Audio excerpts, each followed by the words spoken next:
குருவிகள் அந்த குச்சிகளை எடுத்துட்டு வந்து அப்படி கூடு கட்டும். கூடு கட்டி அதை முடிக்கிற நேரத்துல மழையில் அந்த கூடு கீழே விழுந்து விட்டால் அந்த குருவி மீண்டும் அந்த கூடை எடுத்து வைத்து தொடராது. மீண்டும் ஒரு புது கூடு கட்டும். எதுவரை கட்டும்? கூடு கட்டி முட்டைகளை இட்டு அடகாத்து தன் இனத்தை வாழ வைக்கிற வரை அது செய்து கொண்டே இருக்கும். ஏண்டா அதுக்கு தெரிஞ்சது ரெண்டு விஷயம் தான். ஒன்று விடாமுயற்சி, இரண்டாவது வாய்ப்புகள் இன்னும் உண்டு என்ற நம்பிக்கை. தரை எழுந்திருக்கிறோம்.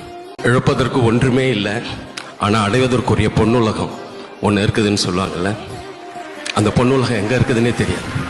புறப்படு தோழா, நம் காமராஜர் வழி நடப்போம். புறப்படு தோழா, பெருந்தலைவரின் பாதம் பணிவோம். அகிம்சைவாதியும் இவரே, அன்பின் உருவமும் இவரே, மண்ணின் மைந்தரும் இவரே, நம் பாரத தாயின் மகனும் இவரே. வறுமை பசியை தீர்த்தார், ஏழ்மைக்கும் கல்வியை கொடுத்தார்.